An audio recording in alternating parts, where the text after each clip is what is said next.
En Radio Intereconomía, Sin palos en las ruedas. Dirigido por Javier Font.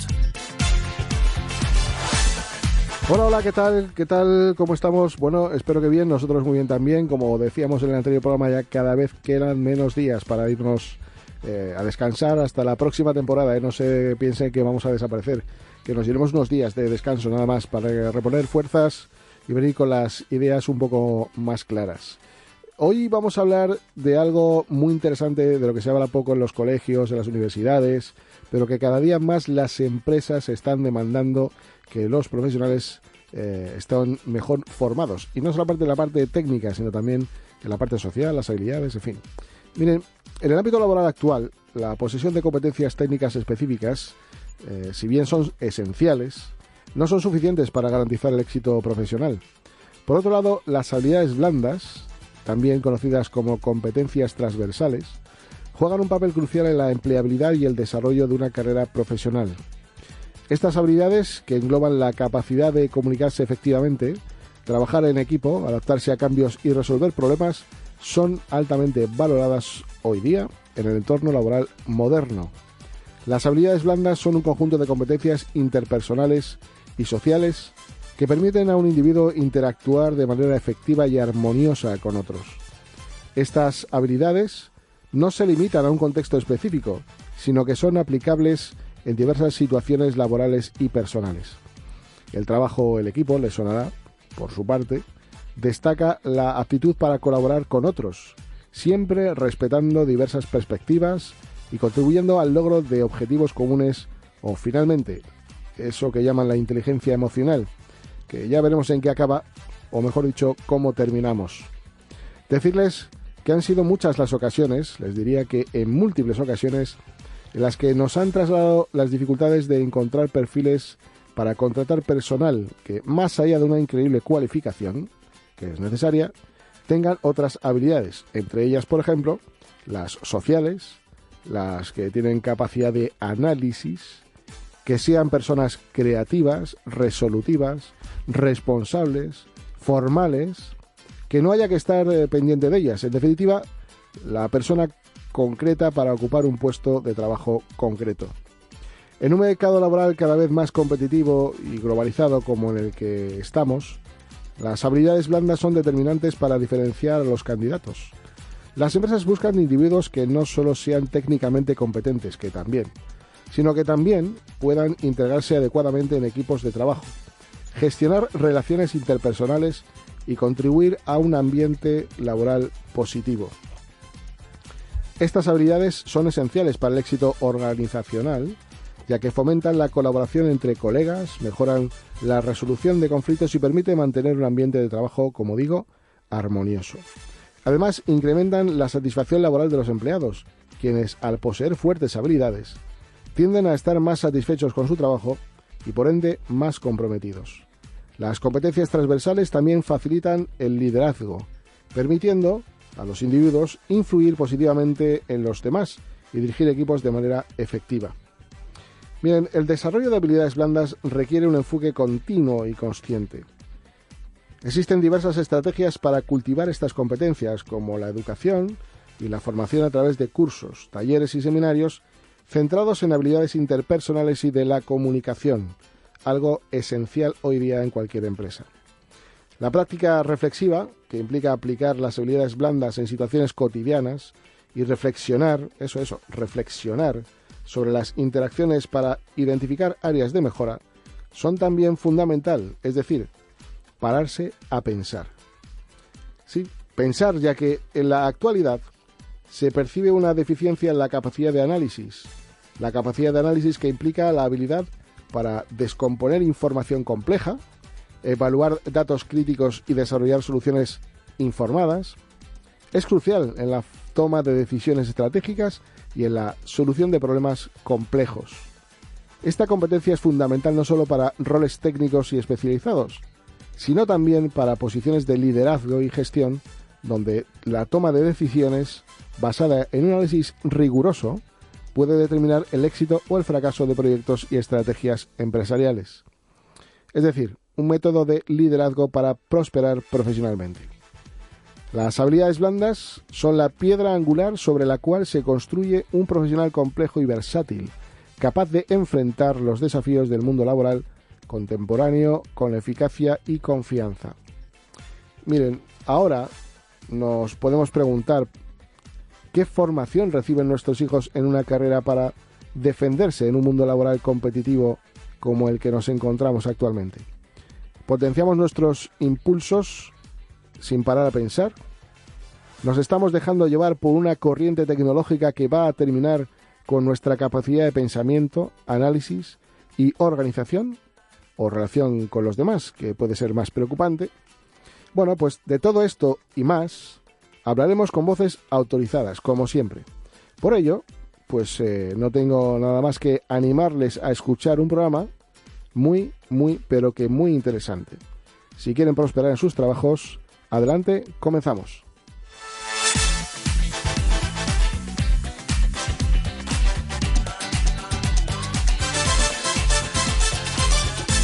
En Radio Intereconomía, sin palos en las ruedas.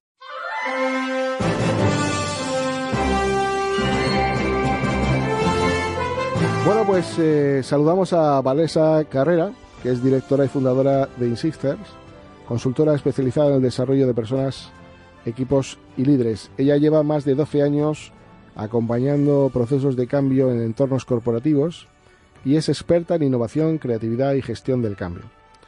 Ha trabajado también en empresas como Lefebvre, Sanitas, Pelayo, Novodolskis o A3 Media. En este momento es autora del libro Abraza los cambios, una guía de innovación personal. Y con ella vamos a hablar. Muy buenos días, Vanessa, ¿cómo estamos? Hola, buenos días, ¿qué tal? Pues muy bien, por aquí, con ganas de charlar contigo y con vosotros. Pues muchas gracias. Bueno, la verdad que nos animó mucho a llevar a cabo este programa sobre un tema que pensamos que al final lo que hay que hacer es recoger todas aquellas cuestiones que están consideradas como habilidades blandas, pero que si caemos en el asunto es algo de lo que realmente creemos potenciar en un ser humano, como es la creatividad, la comunicación, las habilidades sociales y así un montón de habilidades más, ¿no? Pero parece que esto se está poniendo de moda en las empresas porque esto se ha abandonado en la fase primaria formativa, en la secundaria y ya no digo en las universidades. ¿Qué es esto de las habilidades blandas? Bueno, pues las habilidades blandas son todas aquellas que tienen que ver con habilidades que tienen que ver con lo social, con las emociones, con comprenderse a uno mismo y comprender a los demás, con las relaciones, con los comportamientos. Su nombre viene de soft skills, del inglés, y bueno, es verdad que a mí la etiqueta de blandas a veces no creo que le haga mucho favor porque parece que son menos importantes, pero como comentabas tú, tienen un valor muy importante en la carrera profesional y a la hora de trabajar en una organización. Pero como te digo, son un poco contraposición, ¿no?, de lo que tiene que ver con las habilidades duras, que son más técnicas, más específicas de un área, de algo más específico. Habilidades blandas, pues tenemos, como has comentado tú, muchas, ¿no? Las más demandadas en estos momentos, pues podemos encontrarnos con la creatividad, que también la comentabas tú hace un ratito, ¿no? El tema de la creatividad, que además es muy curioso, porque también hay una pregunta que me gusta hacer muchas veces a las personas, que es, ¿te sientes creativo? ¿Crees que eres creativo o creativa? Y entonces me dicen que no, porque se entiende no demasiado bien lo que es esto de la creatividad. Y la creatividad tiene como dos formas, ¿no? Tiene la creatividad específica, que es todo lo que tiene que ver con pintar, con la escultura, con las artes, y la creatividad más general, que es toda la que tiene que ver con ese pensamiento del que hablabas tú, que es una forma de pensar para crear nuevas soluciones, para pensar de forma crítica, para, pues eso, buscar nuevas ideas para resolver los problemas. Y como te digo, habilidades ahora mismo muy demandadas, pues la creatividad, la gestión del cambio, también es una de las más importantes en estos momentos, porque ya como vemos está cambiando todo muy rápido. La comunicación, todo lo que tiene que ver con la gestión emocional, ¿no? Cómo comprendo mis emociones y la de los demás, y ahí lo conectaríamos con la empatía. También nos encontramos con el liderazgo, el trabajo en equipo, la toma de decisiones. Como ves, hay un repertorio bastante amplio de habilidades blandas y, como decías, ¿no?, son imprescindibles estos momentos de cambio porque es lo que puede hacer a un profesional mucho más completo. Claro, hablamos de comunicación efectiva, trabajo en equipo, liderazgo, adaptabilidad, gestión del tiempo, empatía. Pero claro, todo esto está muy bien, pero tiene que haber un componente personal, entiendo también, de alguien que tenga esa capacidad, porque por mucho que uno quiera formar en la comunicación asertiva, creativa, etcétera, etcétera, si la persona no tiene esa parte personal, esto es un poco complejo, ¿no? Cualquier habilidad se desarrolla. Es como si yo quiero aprender a esquiar, pues bueno, habrá gente que a lo mejor se le dé mejor y tenga más facilidad que otros y aprenda a lo mejor más rápido que yo, ¿no? Pero cualquier habilidad se puede desarrollar. Efectivamente, el tema de la actitud, ¿no?, ante la que tú empiezas a desarrollar esa habilidad es importante, pero cualquier habilidad se puede desarrollar. Y algo importante, además, es que, pues por ejemplo, cuando hablamos de comunicación, ¿no?, cuando empezamos a entender pues qué elementos pueden configurar una conversación complicada o más difícil, como por ejemplo son los juicios o son las emociones, cuando empezamos a comprender algunas distinciones que trabajamos para desarrollar la habilidad de la comunicación, empezamos a comprender cómo desarrollar esa habilidad, ¿no? Entonces, como te digo, cualquier habilidad, y lo he experimentado muchos años trabajando, desarrollando habilidades en personas, en equipos, y se puede desarrollar. Lo que pasa que sí que es cierto, como dices, que algunas personas están como más predispuestas. También hace mucho, fíjate, la actitud con la que vengas, ¿no?, a desarrollar esa habilidad. Si yo ya voy con una actitud de no quiero o no la necesito, va a ser mucho más complicado. Pero si es con una actitud un poquito de, bueno, voy a ver qué es esto de esta habilidad, cómo puedo desarrollarme mejor esa empatía o esa gestión emocional, es muy probable que la acabes desarrollando, porque sobre todo lo que te digo, se trata de trabajar con distinciones que trabajamos, pues por ejemplo, cuando hablamos de gestión emocional, entender qué son las emociones, comprender qué son las emociones, diferenciar emociones de estados de ánimo, comprender la estructura de cada emoción. Cuando hablamos, por ejemplo, de una emoción como la frustración, ¿no? La frustración es una emoción que surge cuando yo tengo una expectativa de algo y la realidad me da una información diferente a la que yo espero. Cuando empiezo a comprender y entender todo este tipo de distinciones, puedo manejarme mucho mejor en una situación, por ejemplo, de frustración. O lo mismo, como te comentaba, con la comunicación. Cuando yo empiezo a comprender qué juicios, ¿no?, qué pensamientos influyen en mi comunicación, que no está siendo muy efectiva en este momento, y empiezo a tener, a mí la palabra fórmulas no me gusta mucho, ¿no?, pero sí que herramientas, ¿no?, para empezar a desarrollar una comunicación más efectiva, con un proceso, porque esto es tema de proceso, no se cambia de un día para otro, pero con un proceso y con algunas herramientas y distinciones se pueden desarrollar, yo diría que casi cualquier habilidad. Hablamos de coaching muchas veces, que creo que forma parte de este entrenamiento, ¿no? Y creo que debe formar parte de las habilidades blandas, ¿no?, de ese entrenamiento constante, pero hablamos también de inteligencia emocional, ¿no? Es decir, no sé si forma parte de las habilidades blandas, pero la inteligencia emocional, bien aplicada, puede, bueno, pues responder con un abanico de posibilidades tremendas que van desde la buena comunicación, desde la relación interpersonal. En fin, yo creo que hay ciertas habilidades que son algunas más potentes que otras. Sí, totalmente, sí. De hecho, la gestión emocional o esta inteligencia emocional de la que hablas es muy importante porque es como una base, ¿no? Si yo soy capaz de liderar mis propias emociones, mi comunicación también va a ser mucho más efectiva y la voy a poder liderar desde esas emociones, ¿no? De hecho, por ejemplo, cuando hablamos de comunicación, es muy difícil poder comunicar algo para afuera si mi comunicación por dentro no está construida desde esa coherencia, ¿no? Entonces, efectivamente. Y fíjate, además es muy curioso. Estoy pensando ahora en programas que hemos hecho recientemente en diferentes equipos, diferentes empresas, y es muy curioso porque esta gestión emocional cada vez es más solicitada, incluso por los propios participantes. Estoy pensando en un programa en concreto que hicimos hace poquito, y cuando acabamos trabajamos un poquito por encima lo que era liderazgo, lo que era gestión de equipos, lo que era gestión emocional, un poquito picando un poco de cada competencia, y cuando acabamos nos dimos cuenta, y las mismas personas nos pedían, necesitaría más de lo que es la gestión emocional, necesitaría profundizar en eso, porque para poder manejar, como bien dices, la comunicación, la relación con los demás, la relación conmigo mismo, ¿no? Ahora estamos viendo también muchos momentos o muchas personas que están en situaciones de estrés, que no saben cómo lidiar con esas situaciones de estrés, pues toda esa inteligencia emocional me puede ayudar a eso. Entonces, efectivamente, sí, la inteligencia emocional sería como una especie de base desde la que podemos luego trabajar pues el liderazgo, la comunicación, la gestión de equipos, pero desde esa inteligencia emocional. A mí me gusta mucho hablar de autoliderazgo. El autoliderazgo es cómo me lidero mis propios pensamientos y emociones. Y eso es una base para poder liderar después equipos, relaciones, mi comunicación, pero como te digo, es muy difícil poder liderar otra cosa si no me lidero a mí misma.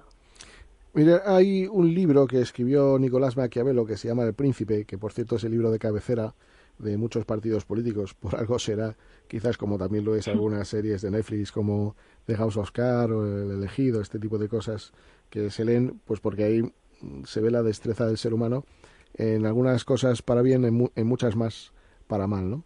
Es un libro que se escribió en 1513 y que se publicó ni más ni menos que casi 15 años después, en 1532, ¿no? Aquí se habla también de cuestiones pues como son los tipos de principados, el ejército, las cualidades del príncipe, cómo ganar el respeto de los demás, la fortuna, la virtud. Ya por entonces entiendo que ya se trabajaba, es decir, esto no es una cuestión de ahora, simplemente lo estamos adaptando a, digamos, a nuestro siglo en el que vivimos, ¿no? Eso es. Estamos adaptando, fíjate, cuando hablamos de coaching, el coaching lleva muchísimos años, una disciplina que lleva mucho tiempo y empezó además en todo lo que tiene que ver con el tema deportivo, ¿no? Lo que pasa que es verdad que desde hace unos años, bueno, ya bastantes afortunadamente, yo empecé trabajando en este sector, en este área en el 2013, todavía entonces era un poco desconocido, ahora ya no, afortunadamente. Ahora estamos llevando a otros ámbitos, ¿no? Como decimos, el tema de organizaciones, incluso en educación. Antes comentabas, ¿no? En educación es verdad que falta por hacer mucho, pero yo, por ejemplo, colaboro con varias escuelas de negocio y ya están tomando las habilidades blandas, las competencias, un peso importante en muchos de los másteres, ¿no? Entonces, efectivamente, es un trabajo que llevamos desde hace mucho tiempo, ¿no? Ese autoconocimiento, ese que hablabas tú antes del sentirme, el pensar qué me pasa. Lo que pasa es que ahora es verdad que tenemos además más herramientas para trabajarlo. Yo creo que ahora tenemos, bueno, pues hay mucha disciplina, ¿no? Desde la neurociencia, como decimos, desde el coaching, por supuesto la psicología, pero tenemos muchas más herramientas y avances, ¿no? Que se van desarrollando y que nos pueden ayudar a que manejemos, ¿no? Pues esas emociones de una manera, como decía, mucho más efectiva. Pero efectivamente, esto no es nuevo ni mucho menos. Lo que pasa es que afortunadamente ahora está introduciéndose en otros áreas, ¿no? En otros sectores, como por ejemplo las empresas, que antes no se hacía. Para ser prácticos y para que les sirva a quienes nos están escuchando, ¿nos puedes decir algunas habilidades que pueden ser las más potentes de potenciar, para la redundancia, para que un candidato a un puesto de trabajo pueda exponer ante una entrevista de trabajo para que digan, este tipo o esta chica merece la pena? Pues a ver, una que destacaría ahora es la gestión del cambio, la capacidad que tengo de adaptarme. ¿Y por qué? Porque, bueno, como estamos viendo, ¿no? La tecnología marca los ritmos de cambio muy rápidos. Yo creo que siempre hemos estado cambiando, lo que pasa que ahora es verdad que lo hacemos de una forma mucho más rápida, la tecnología va mucho más rápido. Entonces, esta gestión del cambio es muy importante. ¿Por qué? Porque, bueno, muchos puestos de trabajo que existen ahora no existían hace 2 años, ¿no? Entonces, ¿qué quiere decir esto? Que os puedo ser muy bueno técnicamente, pero si luego llego a una empresa y no soy capaz de tener esa capacidad de adaptación al cambio, no voy a ser, como decíamos antes, un profesional completo. Las empresas están buscando más eso, personas capaces de adaptarse, ¿no? Porque, bueno, pues se tienen que adaptar a nuevas herramientas tecnológicas, a nuevas formas de trabajo, teletrabajo, trabajo en remoto, trabajo híbrido, a nuevas formas a nuevos procesos, a nuevas metodologías. Entonces, cada vez se está valorando más esa capacidad que yo tengo de adaptarme a los cambios. Y esto es muy importante, porque a veces, claro, también nos encontramos, ¿no? con personas que dicen, no, es que yo me resisto al cambio, ¿no? Bueno, pues va a ser muy importante empezar a cambiar esta relación con los cambios, porque, como digo, las empresas la valoran y bastante en estos momentos. Otra que tiene mucho que ver con esto, con la adaptación al cambio, es la capacidad que tengo de aprender, ¿no? Que está muy conectada a la anterior, pero es como capacidad tengo de aprender. Bueno, yo soy capaz de, en toda mi vida he aprendido todo esto, así que puedo desde ahora volver a aprender algo nuevo si lo necesito. La creatividad también la destacaría. ¿Por qué? Porque al final la creatividad lo que nos permite, como decía antes, es como generar soluciones nuevas o soluciones a problemas que son nuevos o complejos, ¿no? Yo siempre digo que al final un problema muy difícil o muy complejo no se puede resolver desde una sola mirada, ¿no? Entonces esa creatividad, además, co-creando con otras personas, puede ser muy positiva para solucionar problemas, ¿no? O situaciones o desafíos, ¿no? Que aparezcan en la organización. Entonces, como te digo, creatividad, gestión del cambio, capacidad de aprendizaje y, como nombrábamos antes, también esa gestión emocional, que sería un poquito la base, ¿no? Para luego poder desarrollar ese liderazgo o esa capacidad de influir o de comunicar. Vanessa, para seguir un poco más en lo práctico, me consta que hay ya incluso colegios que empiezan a enseñar a dar discursos, a comunicarse, ¿no? A expresarse, bueno, pues a exponer sus trabajos en voz alta delante de los compañeros y a dar discursos, así, tal cual. Pues, por ejemplo, en carreras como Derecho, que en muchos casos pues tendrán que entrar en sala los juristas y pues esa capacidad de comunicación es importante.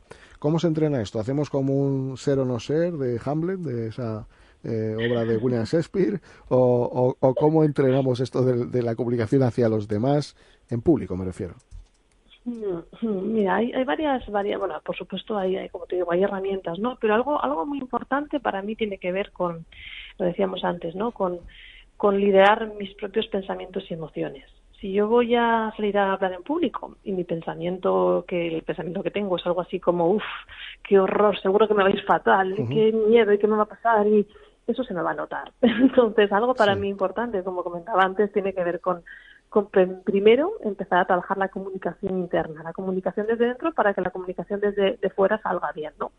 Entonces, algo muy práctico para alguien que quiera empezar a desarrollar la habilidad de comunicación para afuera, ¿no? Para hablar en público, tiene que ver con eso, con empezar a ser consciente de qué me estoy contando a la hora de hablar en público. ¿Cómo vivo esa situación? ¿La vivo como un problema, como una situación que solo oír hablar en público ya me escondo debajo de la mesa, o al revés? Claro. La vivo como un momento para poder aprender, para poder comentar, para poder compartir? Entonces, algo para mí muy importante tiene que ver con eso.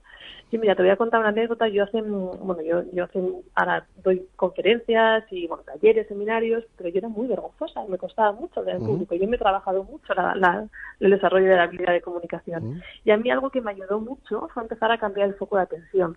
Es decir, en lugar de poner el foco de atención en me estoy poniendo nerviosa, me estoy poniendo roja, claro, no me está saliendo bien, poner el foco de atención en los demás, en qué les puedo compartir a estas personas que les pueda, servir para algo, ¿no? Entonces, cambiar ese foco, porque claro, cuanto más foco pones en lo que me está pasando, en mi emoción en ese momento, cada vez se hace más grande. Entonces, por eso es tan importante, como decía, tomar conciencia y empezar a hacer cambios internos de mis pensamientos y mis emociones para que esa comunicación sea mucho más fluida y lo disfrutes además mucho más. Luego, una vez ya tienes trabajado eso, por supuesto, ¿no? Pues hay formas, ¿no? Como por ejemplo trabajar con técnicas de storytelling, trabajar bien pues el inicio, el final. Bueno, hay diferentes técnicas que te podrían llegar a trabajar, pero para mí la base tiene que ver con eso, con empezar a trabajar y ser consciente de cómo es mi comunicación interna y cómo me relaciono yo con el habla en público. Hay otras cuestiones que también evidentemente son fundamentales, que es controlar la materia. Porque si de repente es como si vas a ver una corrida de toros y te dicen sal que calientas, ¿no? A torear el toro. Es un poco complicado, ¿no? Pero es verdad que yo creo que los buenos comunicadores, los que entrenan mucho y los que se enfrentan a situaciones imprevistas, aprenden más rápido, ¿no? Sí, y fíjate, decías... Los que se echan para adelante, vaya, siempre. Claro, porque al final la experiencia, yo siempre lo contaba el otro día en una charla, mi primera conferencia no fue la mejor conferencia que di, ni la miro para atrás, y menos mal, ¿no? Que he aprendido mucho, pero tenía que pasar por esa conferencia para luego dar las conferencias que doy ahora, ¿no? Entonces, la primera conferencia o el primer discurso, pues seguramente no será el mejor. Entonces, tienes que pasar por ese para poder aprender y poder tirar más y poder seguir avanzando, desarrollándote. Y esto que decías, controlar la materia, por supuesto, tienes que controlar la materia. Lo que pasa es que me he encontrado con personas que nunca la controlan lo suficiente. Entonces, claro, al final ese límite, ¿no? De sí, pero todavía me falta. Bueno, pues como digo, a lo mejor no sea tu mejor conferencia, pero te va a ayudar a seguir aprendiendo. Y ojo, si crees que no te sabes todavía la materia, ¿qué necesito para aprender mejor la materia, conocer la materia? ¿Sí? No hace falta, yo siempre digo que no tenemos que ser mundos de Yuppie, ni mucho menos, pero sí que a veces esa confianza la trabajamos poco y es como, ¿con qué recursos cuento? A lo mejor sé más de lo que creo que sé. Entonces, desde ahí trabajar desde ese lugar. Pues Vanessa, te diré que nosotros, este es un programa que realiza gracias a Fama y a Fundación 360, que son dos entidades que trabajan por la autonomía personal de las personas con discapacidad, y tenemos una agencia de colocación. Ha sido muy demandada el tema de la preparación de los futuros profesionales a contratar, y en nuestros cursos hemos metido ya módulos de habilidades blandas, con lo cual es algo de lo que estamos eternamente convencidos. Así que seguro que te llamaremos en algún momento para charlar y que nos cuentes. Vanessa, muchísimas gracias por todo lo que nos has contado, que es súper interesante. Y ya saben ustedes que para encontrar un buen trabajo y prosperar en el que ya están, yo creo que potenciar las habilidades blandas no es nada malo, al revés, todo lo contrario. Así que preocúpense, ocúpense y a por ello. Vanessa, muchas gracias. Gracias, un saludo. Volvemos en un segundo.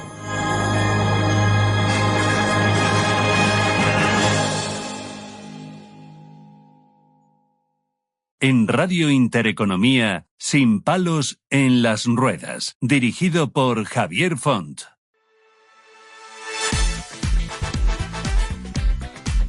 Hola, Cristian. Muy buenas tardes, Javier. ¿Qué tal estás? Bien, nada, aquí esperando que intervengáis. Vas a intervenir tú, luego vendrá Nacho también a contarnos cosas de los beneficios de la playa para personas con discapacidad, luego Rubén también a contarnos planes de accesibilidad, mejor dicho, planes para disfrutar, que son accesibles, corrijo.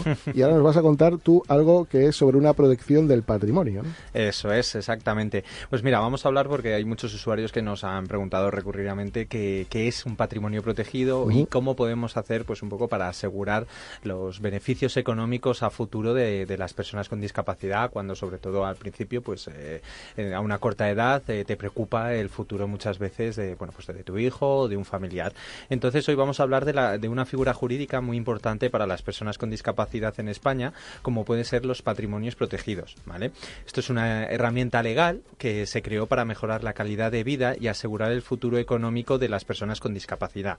Entonces, el patrimonio protegido lo que es un conjunto de bienes y derechos destinados únicamente a cubrir lo que son las necesidades vitales de una persona con discapacidad y que permite a los familiares, a los tutores de los niños pequeños, a cualquier otra persona interesada, ¿vale?, que constituyan un patrimonio a favor de esa persona con discapacidad que, como su nombre indica, estará protegido de posibles acreedores o de gestionado de una manera que garantice el bienestar y la necesidad, sobre todo a largo plazo, de las personas con discapacidad. Entonces me dirás, ¿quiénes pueden establecer este patrimonio protegido? Pues mira, las personas con una discapacidad intelectual igual o superior al 33% y las personas con discapacidad física o sensorial, igual o superior al 65%. Entonces, lo puede constituir o el propio beneficiario si tiene esa capacidad para obrar en una escritura pública ante notario o incluso los familiares. Entonces, puede ser ambas partes, ¿vale?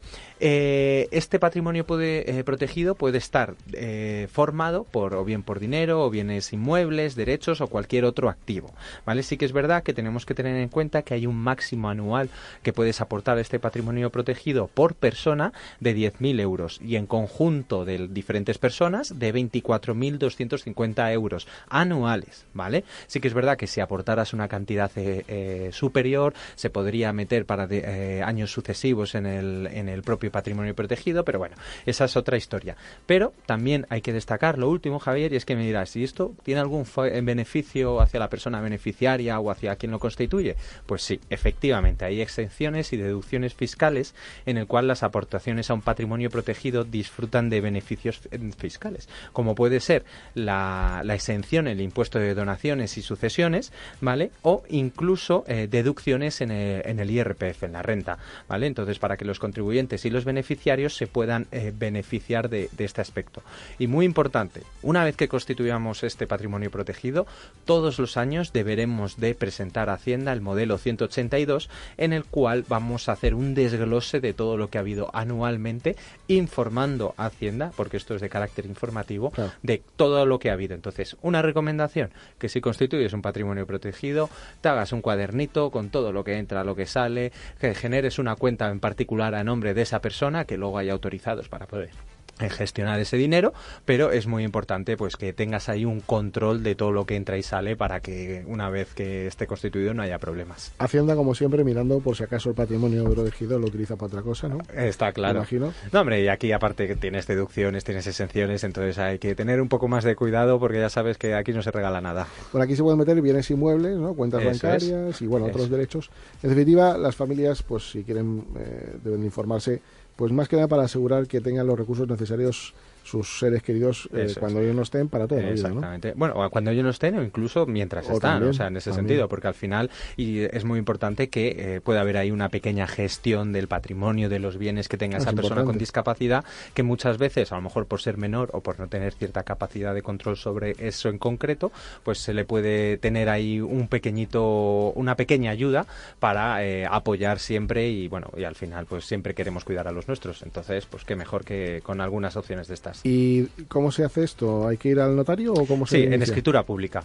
O sea, en principio lo que tenemos es que se constituye el patrimonio protegido, se acude al notario, se genera la cuenta bancaria a nombre de la persona titular y ya se pueden ir haciendo aportaciones que en principio tú las vas haciendo. Luego, como hemos dicho, en el modelo 182 vas repercutiendo cuándo entra, cuánto sale y sobre todo también son lo que se pueda gastar de ese patrimonio protegido es en favor de las personas con discapacidad. No pensemos que luego se puede hacer a la ligera, ¿no? Pues van a ser para gastos de esa de esa propia persona o similares. Entonces es importante que tengamos en cuenta que hay ese pequeñito control en referencia a esto.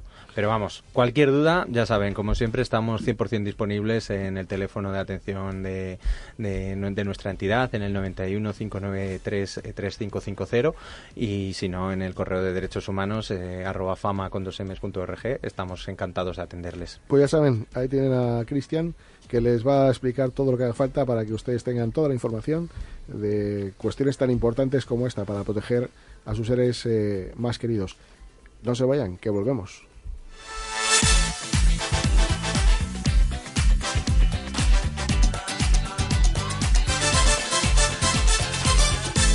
En Radio Intereconomía, Sin palos en las ruedas.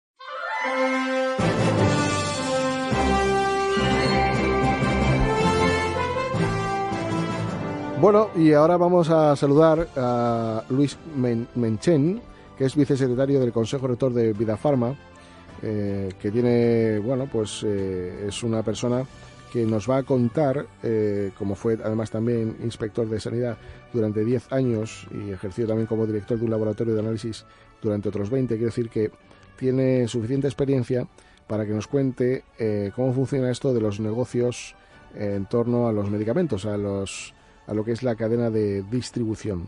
De momento vamos a saludarle. Luis Menchen, muy buenas, ¿qué tal? ¿Cómo estamos? Hola, buenas tardes, encantado de estar con vosotros. Muchas gracias por estar y por contarnos cosas para entender cómo funciona pues la cadena de distribución de alimentos, ¿no? Y eso le quería preguntar para empezar. ¿Cómo funciona la cadena de distribución de los alimentos? Medicamentos.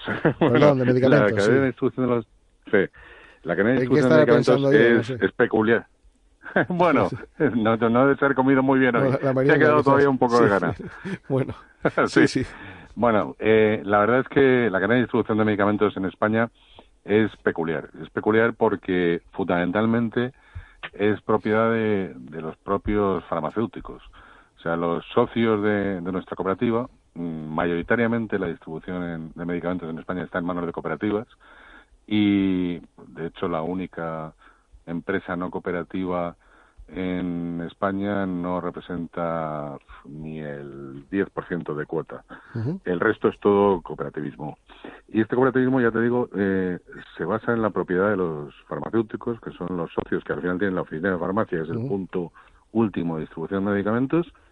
Y estas cooperativas cogen el medicamento del laboratorio, de los fabricantes, de los distintos fabricantes, uh-huh, y le permiten al sistema farmacéutico español poner ese medicamento en cualquier punto del país en las mismas condiciones económicas, independientemente del coste. El coste puede ser totalmente distinto en una farmacia del centro de Madrid a, imagínate, en un pueblo de una serranía de Granada. Sí. No tiene nada que ver. Y sin embargo, al final el medicamento llega el mismo número de veces y al mismo coste en los dos sitios, simplemente por el sistema solidario que supone este cooperativismo. Uh-huh. De alguna manera, las distribuidoras pueden influir en el precio de los medicamentos, porque últimamente estamos viendo cómo surge lo que es el desabastecimiento de medicamentos o de productos como pueden ser las bolsas de orina, que normalmente suele estar propiciado, de hecho incluso se quejan las farmacias del valor que las distintas comunidades autónomas le dan a los productos y por eso pues al final se van a otros países. Tenemos el caso directo de las bolsas de orina que están generando un problema enorme porque no hay, la fábrica de otro país desapareció, ahora en Barcelona se están llevando a fabricar, pero parece ser también que en lugar de fabricar para España se está fabricando más para afuera porque la pagan a mejor precio. Sí, pero esto no es un problema en el que entre la cadena farmacéutica. Me explico. En España el modelo es regulado y el precio es regulado. O sea, el precio viene marcado por la administración, uh-huh, tanto en el caso de medicamentos de venta con receta o de productos sanitarios de venta con receta, como en el caso de medicamentos de tipo publicitario, ¿no?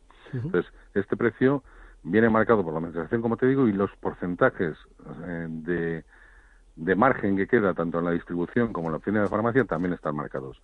El tema del desabastecimiento es mucho más complejo, es un tema global y se origina pues en ocasiones, como tú bien has dicho, pues porque una fábrica que surtía Europa en Alemania de repente cierra y no tenemos recambio. O sea, digamos que hemos perdido la estructura empresarial en cuanto al medicamento, esa autonomía que teníamos antes, la hemos perdido en manos de otros países. Esto se está revertiendo, sobre todo después de la pandemia, en el que los países están haciendo un esfuerzo por volver a fabricar en Europa y poder distribuir con más seguridad.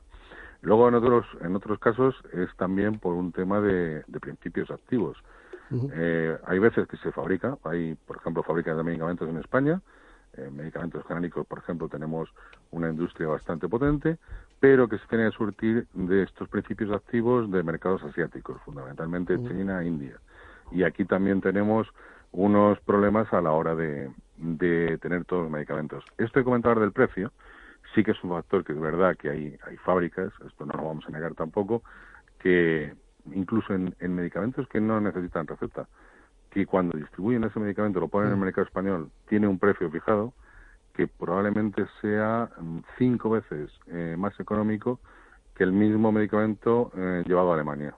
Entonces, indudablemente, si hay un momento en el que la empresa tiene una carencia de medicamento para cubrir todos los mercados, pues hay veces que opta por llevarlo a los mercados que le garantizan un mayor precio y un mayor beneficio. Pero en este caso, ya te digo, se trata del otro extremo, o sea, de la industria farmacéutica, no de la distribución y no de la oficina de farmacia. Le voy a poner un ejemplo claro que me contaron, que pasó ayer, además. Una persona que iba a una farmacia vio en otras farmacias el valor de un producto que costaba 21 euros y en la farmacia de al lado pues fue a preguntar por el mismo producto y le querían cobrar 35. ¿Cómo es esta diferencia de precios por un mismo producto? Que entiendo, no sé si estará tasado o no, o hay libre precio en este sentido. No, vamos a ver. Si es un medicamento, tanto con receta como publicitario, o si es un producto sanitario, ese precio es el mismo. No, para la piel. Me hablas de esta diferencia de precios. Era un tema para la piel. Puede ser un tema, pongamos un fotoprotector, ya que estamos en verano y está de moda. Aquí sí ocurre una cuestión. El precio ahí es libre y el precio de venta a la farmacia que le hace directamente el laboratorio que lo fabrica también es libre. Entonces, depende de la capacidad de compra de cada farmacia y depende de la elección de ese producto o de esa gama de productos, puede haber un precio distinto a otro.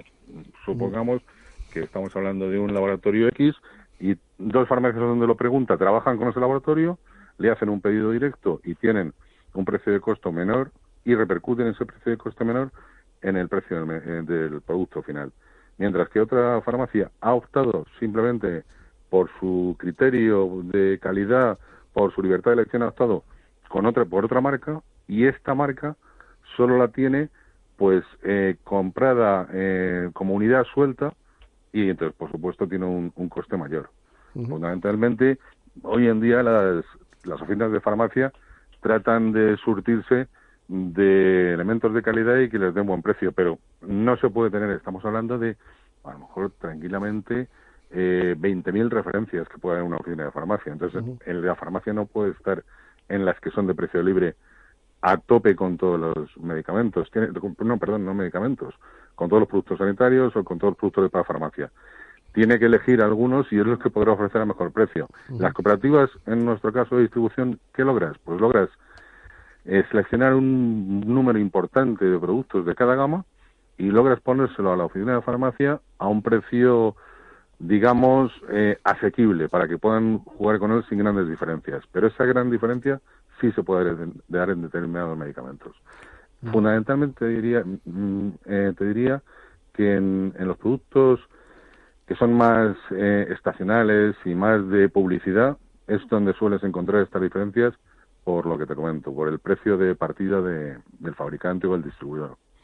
Lo que pasa es que al final el cliente final no entiende de esto y en definitiva se irá a la de 21 en vez de a la de 35. Pero bueno. Hombre, ahí te digo una cosa. Yo sí recomendaría que...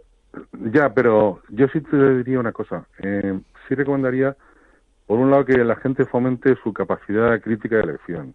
Y por otro lado, que confíe en un profesional universitario como es el farmacéutico, que muchas veces va a buscar en la selección del producto el producto que tenga una relación calidad-precio más interesante para su cliente.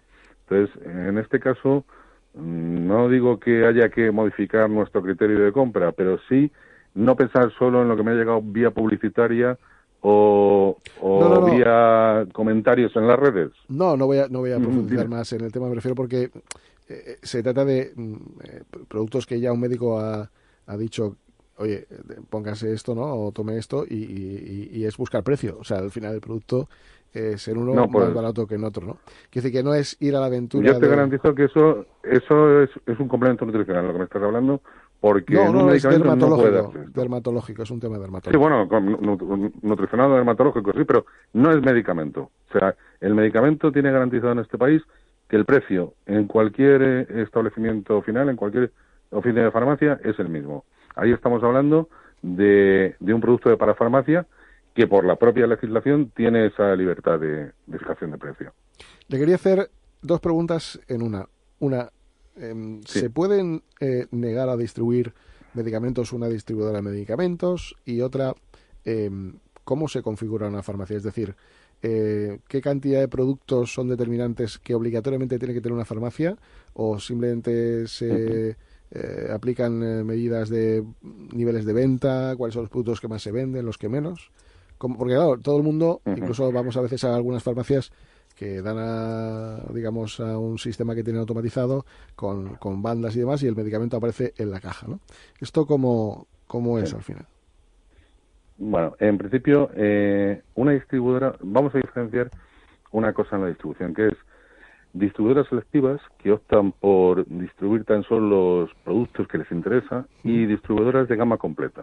En nuestra cooperativa Vida Farma es la segunda cooperativa de España en volumen de ventas y es una distribuidora de gama completa. ¿Qué quiere decir esto? Que va a distribuir todos los medicamentos que estén en el mercado. Y dentro de productos de parafarmacia, ahí ya no, ahí hablamos de libertad y puede tener determinados productos o puede haber productos de parafarmacia que directamente el laboratorio opta por no meterlos en el canal de distribución, sino opta por la venta directa. Esto existe, ¿no? Dentro de los medicamentos, ya te digo, la distribuidora de gama completa, cualquier medicamento lo va a distribuir. ¿Qué problema hay cuando no lo tiene? Pues un problema de desabastecimiento concreto porque se asignan por cuota de ventas a cada distribuidora una cantidad de medicamento estimado que se supone que va a comercializar. Y hay veces que esto varía, veces que varía de forma natural. Imagínate en farmacias de costa en esta época que de repente sus necesidades se disparan con relación a otras épocas. Y hay veces que varía pues porque no llega a tiempo, ¿no? Esto sería la cuestión de si tiene todas o no. En cuanto a las asistencias mínimas, actualmente en este país la asistencia mínima en una oficina de farmacia, para que te hagas una idea, que te exigen son 3 ampollas de morfina. O sea, es una cosa obsoleta y ridícula. Sí es verdad que lo que se pide es que haya un abastecimiento de medicamentos básicos suficiente. Este abastecimiento está garantizado porque cuando tú hablas, por ejemplo, analgésicos o un antiinflamatorio de tal tipo, como hay una diversidad de medicamentos, distintas marcas, distintos genéricos, que son de ese mismo grupo, está garantizado el abastecimiento siempre. De hecho, estos problemas de desabastecimiento que comentabas antes se mitigan un montón en este país por el tema de que tenemos distintas herramientas que nos permiten en un momento dado sustituir una marca por otra similar. Hay veces que no, que es imposible y que entonces a través de sanidad se tienen que traer como medicamentos extranjeros. Pero en la inmensa mayoría de los casos se logra esta sustitución.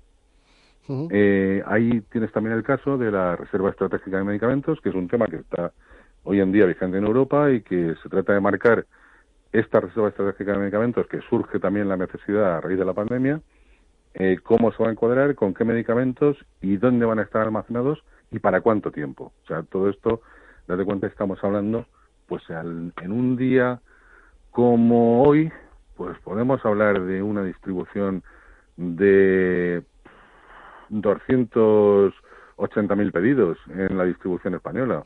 Entonces, al final estamos hablando de un número de medicamentos importante en los que se mueven todos los días.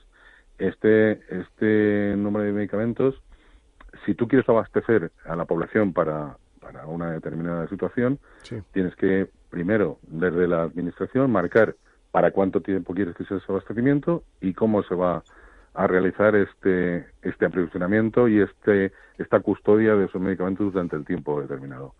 Eso ahora mismo, ya te digo, está en el momento más de actualidad, porque Europa está legislando sobre el tema.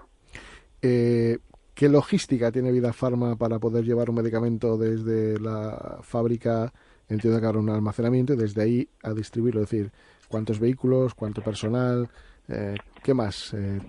¿Qué tiene Vida Pharma para poder hacer esa labor tan importante? Vida Pharma actualmente trabaja en lo que es en el entorno nacional, pero no en todas las zonas de España, simplemente porque somos una empresa joven, tenemos 8 añitos. Sí es verdad que venimos de la fusión de 12 cooperativas que prácticamente serían centenarias a día de hoy todas, pero como empresa somos jóvenes. Entonces hemos logrado fusionarnos precisamente para afrontar estos retos y poder siguiendo ofrecer a la población esta garantía de servicio, ¿no? Entonces, ahora mismo cubrimos toda la zona de Andalucía, Extremadura, Castilla-La Mancha, Castilla-León, Galicia y Madrid y Cantabria, que es el último almacén que abrimos, con almacenes en estas comunidades. Y luego desde estas comunidades llegamos también a otras comunidades cercanas. ¿Dónde no estamos ahora mismo? Pues prácticamente te diría que Cataluña y Aragón un poquito, pero poco todavía. En Levante no tenemos almacén, pero sí llegamos allí. Y en las islas estamos como Grupo Vida Pharma, porque las islas, por su particularidad, no se fusionaron dentro de la cooperativa de Vida Pharma, pero sí se incluyeron dentro de lo que llamamos Grupo Vida Pharma, en el que podemos hacer acciones juntos, tanto de compra como de distribución. Ya te digo, contamos con 31 almacenes, estamos haciendo el almacén 32 en Sevilla, porque el almacén de Sevilla, que atiende a numerosas farmacias y a numerosa población, se ha quedado pequeño, y ahí existe el riesgo de que si en un momento dado hay un problema, entonces para cubrir eso estamos haciendo el almacén 32. Las rutas, pues estamos hablando, mira, antes se presumía de kilómetros de rutas, de las veces que completábamos el viaje a la Luna con nuestros furgones y demás. Ahora mismo, en el mundo de la sostenibilidad, hay que presumir de todo lo contrario.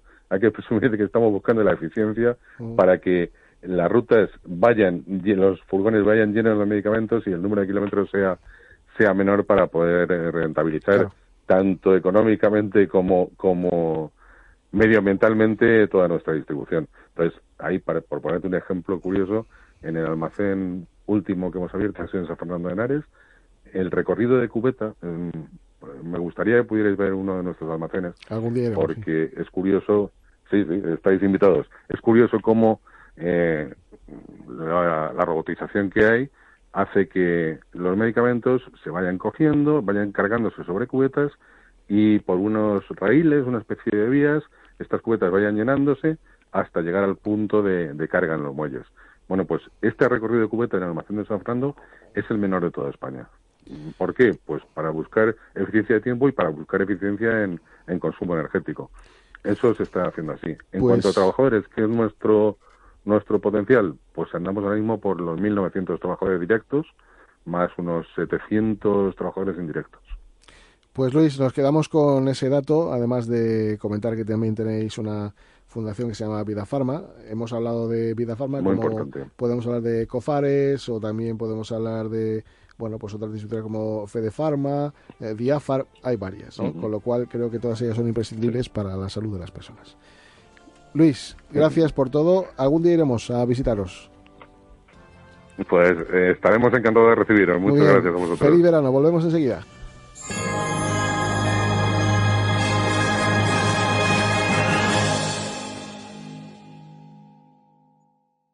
En Radio Intereconomía, Sin palos en las ruedas, dirigido por Javier Font. Querido Nacho, ¿qué tal?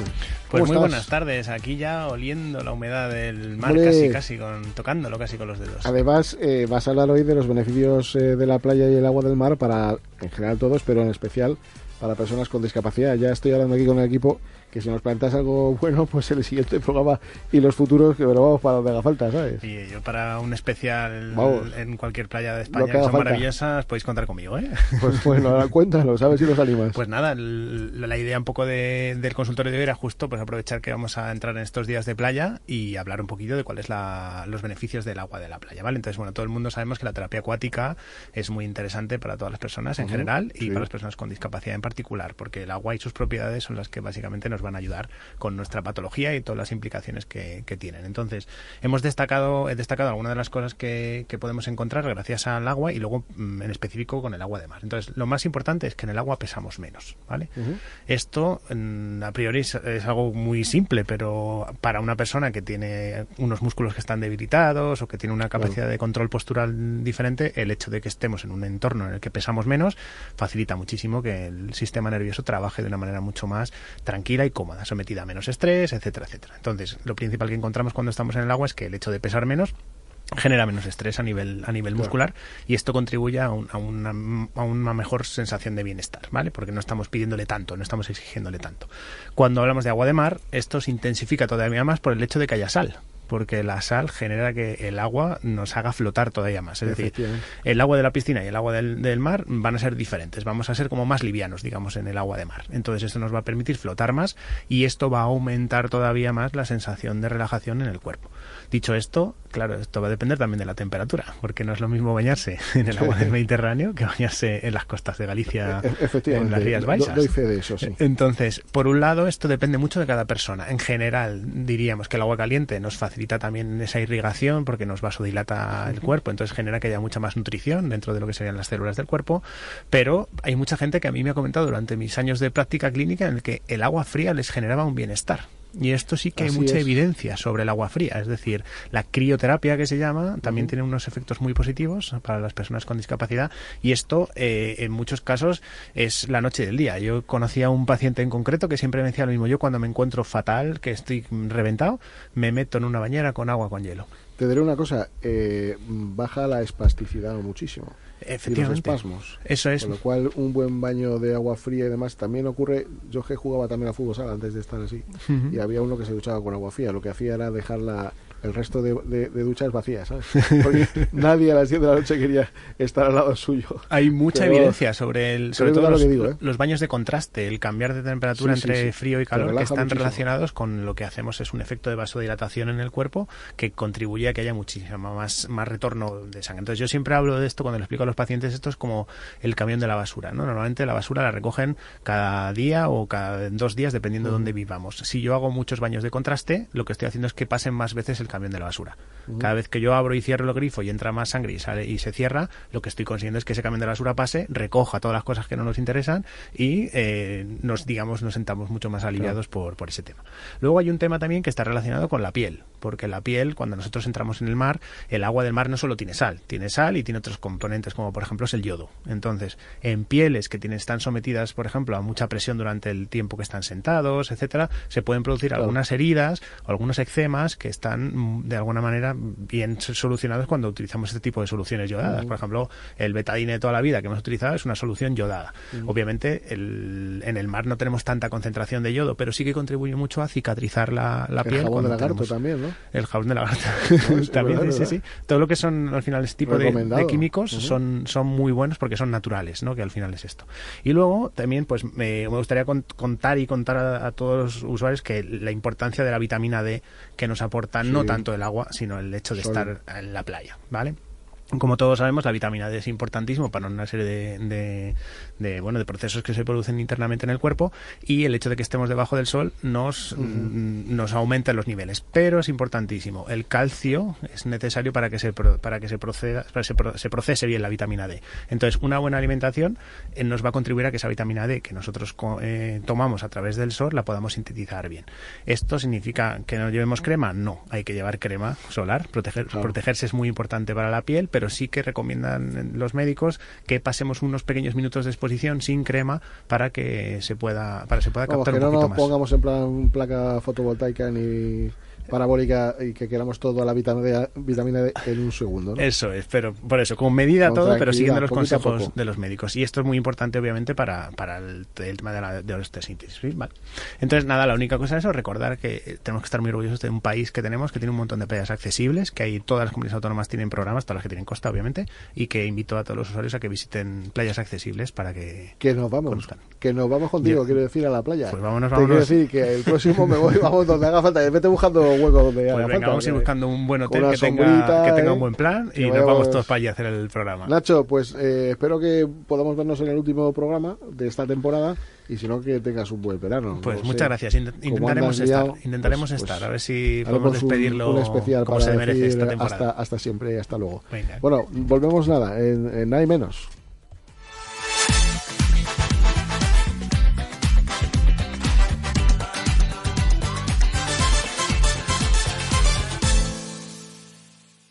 En Radio Intereconomía, Sin palos en las ruedas. Rubén, ¿qué tal? ¿Cómo estás? ¿Cómo estás? ¿Cómo estáis, Javier, Pues nada, equipo? Tenemos la oyentes? playa, tenemos la vitamina D, tenemos el agua, tenemos todo. Adelante, Pues venga, mira, cuéntanos. os cuento porque en este programa también nos gusta reivindicar lo que es el tiempo libre, el tiempo de ocio. Creo que es muy importante disfrutar del momento. ¿Vosotros qué tipo de turistas diríais que sois en vacaciones? Es decir, ¿os gusta... Muy activos. ¿Sí? ¿Os gusta visitar todo al Me máximo? encanta, sí. Aquí veo a Cristian que dice que no, que le gusta más la Todo y a tumbona. descansar. Exacto, A mí me es un gusta. término medio, ¿no? Porque al Sí. final lo que consiste, donde más disfrutamos es cuando tenemos tiempo también para nosotros, ¿no? Sí. Entonces yo creo que tampoco es ir acelerado, pero tampoco estar tirado en la hamaca, sino también nutrirnos un poco de la cultura Ujú, del, sí. del lugar. Creo que es muy importante un cambio de actitud en la sociedad que ha habido en los últimos tiempos y en las propias personas con discapacidad y sus familias. Y creo que asociaciones y entidades han sabido valorar los beneficios diversos en cuanto a programas y actividades que le ofrecen a este sector de la población. Yo aquí os vengo a contar 3 planes que a mí me parecen un planazo y Adelante. que espero que os hagan también disfrutar. En Madrid, por ejemplo, tenemos un ciclo de conciertos que es la Noche del Botánico y ahí durante este mes de julio finalizan con diferentes espectáculos.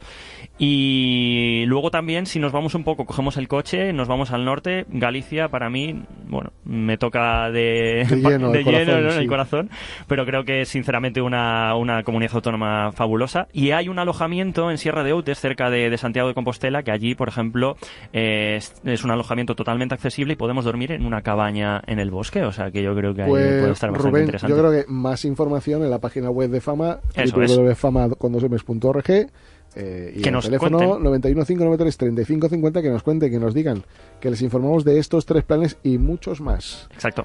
Bueno, nos despedimos hasta el próximo programa, que será el penúltimo, y ahí nos despedimos de esta temporada, pero no se vayan porque habrá mucho más. Hasta luego.